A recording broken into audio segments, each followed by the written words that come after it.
Hello. चला आज भुर्जी कशी बनवायची ते दाखवते. मीन्स माझी पद्धत मी कशी बनवते. बघू शकता जेवढे सगळे भुर्जीला लागतात सामान तेवढं सगळं घेतलं आहे. जास्त काही असे एक्स्ट्रा वगैरे काय नाही, जे नॉर्मली लागतं तेच आहे. अंडी छान फोडून घेतलेत मी आधीच. आणि बघा एक कढई घेतली, कढईमध्ये जेवढं पाहिजे तेवढं तेल घेतलं, जास्त पण नाही घेतलं, जरासं नॉर्मल. आणि त्याच्यामध्ये छान बारीक चिरून मिरच्या टाकल्या. त्या मिरच्या आहेत ना जरा चांगल्याशा फ्राय करा, कारण कच्च्या राहिल्या ना की त्या भुर्जीमध्ये खाताना दाताखाली येतील आणि मग सॉलिड तिखट लागतं एकदम. आणि कांदा घ्यायचा, कांदा जरा जास्तच घ्या, कारण भुर्जीला कांद्याने खूप छान टेस्ट येते.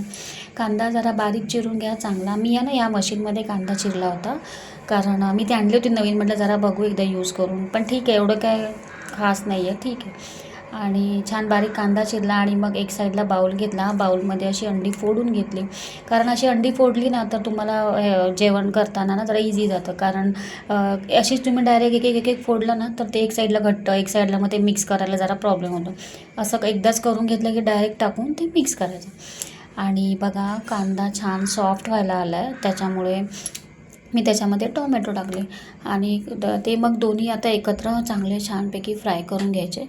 आणि त्याच्यामध्ये बघा मिरच्या आधी टाकल्या, मग कांदा, टोमॅटो. आणि आता थोडासा लाल मसाला टाकायचा, कारण काय माहिती आहे का, लाल मसाला टाकला ना तर जरा ती दिसणार चांगली नाही, आता मग ती पिवळी पिवळी दिसते, मग ते मला तसं खायला आवडत नाही. म्हणून मी जरासा लाल मसाला टाकते फक्त कलरसाठी. आणि मी त्याच्यामध्ये चिकन मसाला पण टाकला होता, जरासा टेस्ट चांगली येईल म्हणून चिकन मसालाही टाकला. बघू शकता छान परत आलटून पलटून परतली, कारण तुम्ही जेवढं परताल तेवढी ती मोकळी होणार. आणि दुसरं एक आहे की भुर्जी ना झाल्या लगेच झाकून ठेवायची नाही. जर तिला झाकली तर त्या भुर्जीला पाणी सुटतं, म्हणून भुर्जी जेव्हा पण तयार होते ना तेव्हा थोडा वेळ अशी उघडीच ठेवा, आणि मग थोडीशी नॉर्मल झाली की तुम्ही झाकू शकता. पण ॲक्च्युली भुर्जी झाली ना की गरम गरम लगेच खायची, तरच तिची टेस्ट चांगली लागते, नाहीतर मग नंतर थोडी थंड झाल्यावरती तिला मजा येत नाही खायला. आणि बघा माझी भुर्जी कशी झाली, छान मस्त झाली. वरून थोडीशी मस्तपैकी कोथिंबीर टाकली, एकदम डन मस्तपैकी. आज मी काय चपात्या बनवल्या नाही, कारण भुर्जी आणि पाव खायचा माझा आज इच्छा झाली होती, म्हणून चपात्या आज सगळ्यांना सुट्टी दिली होती. पाव आणले, पाव मस्तपैकी ते तव्यावरती गरम केले. बघितलं तर बटर संपला होता, म्हणून मी त्याला थोडंसं तेल लावलंच नॉर्मल, आणि तेलावरती पाव गरम केले.